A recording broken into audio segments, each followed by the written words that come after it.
Hello everyone and welcome back to our tour of Scandinavia and the Baltics. We've reached day 14 and we are leaving Estonia for Latvia and the capital, which is Riga. And while we're there, I'm going to make a Latvian honey cake. This is a very popular dessert and it is absolutely scrumptious. I can't wait to share it with you guys. However, just be aware it takes a little bit of time and you have to start making it a day in advance. This is slow food at its finest. Let's start by placing 4 tablespoons of honey into a pot.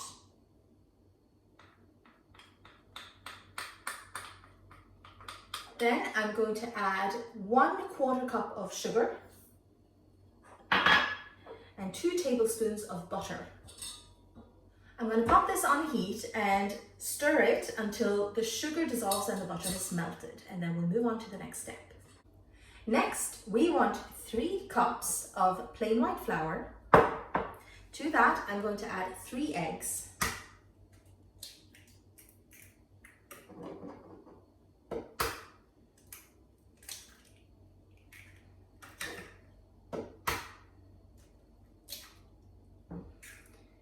And then I'm going to add 2 teaspoons of baking powder.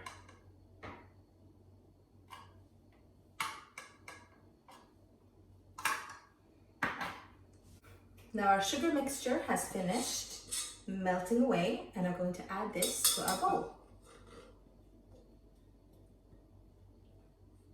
You can really smell the honey. Now we're going to stir this together.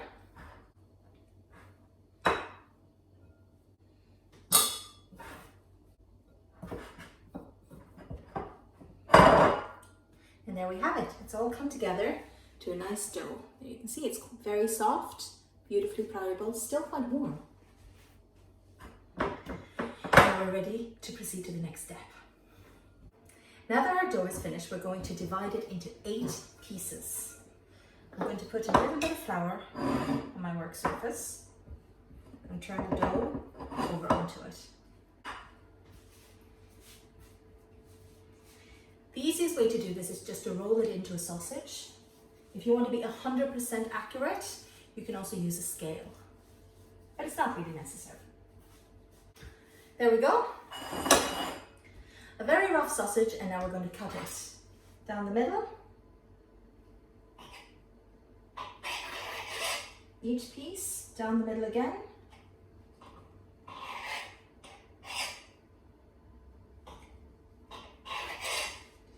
And each piece in 2. There we go. Now just reserve pieces that you're not going to be working with right away. Now we're going to roll these out into discs.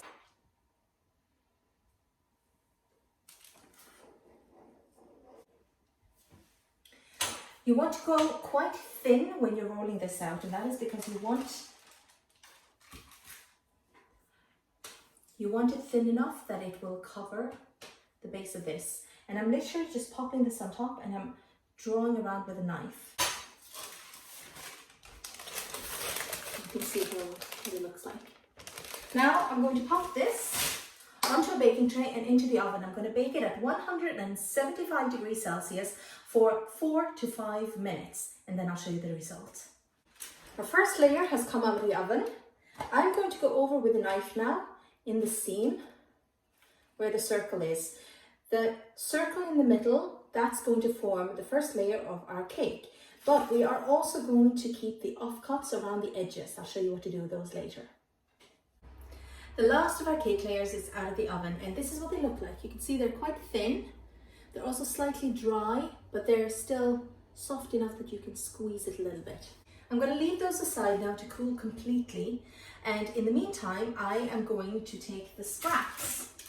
These are the ones that were around the edges of our circles. I'm going to pop these back in the oven to crisp up and get just a little bit more color on them. I want them to be a lovely, rich golden color. I have taken the scraps that we made earlier and I've put them in a bag. Now I have my rolling pin. I know you're always a bit nervous whenever I bring out my rolling pin, but I'm just going to bash away at these until they are crumbs. You can do this in a food processor if you want, but This is therapy for me. I need it. All right, everyone. Now that our cake layers are finished, it's time to make our frosting. I have 2 cups of powdered sugar in this bowl. And to this, I'm going to add 600 milliliters of sour cream. It should be spreadable, but it shouldn't be so liquid that it's runny. So it's important to find that balance. I'm also going to add the zest of 1 lemon and a couple of tablespoons of lemon juice.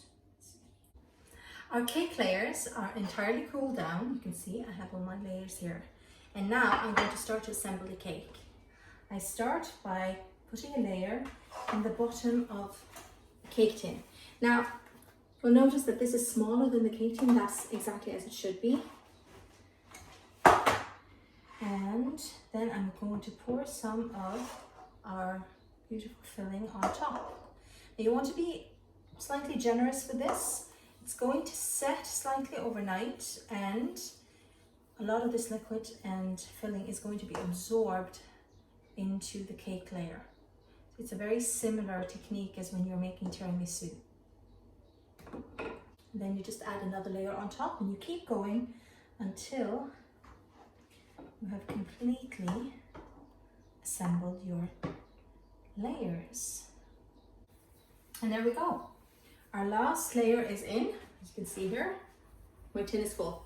Now I'm going to set this in the fridge and leave it there overnight.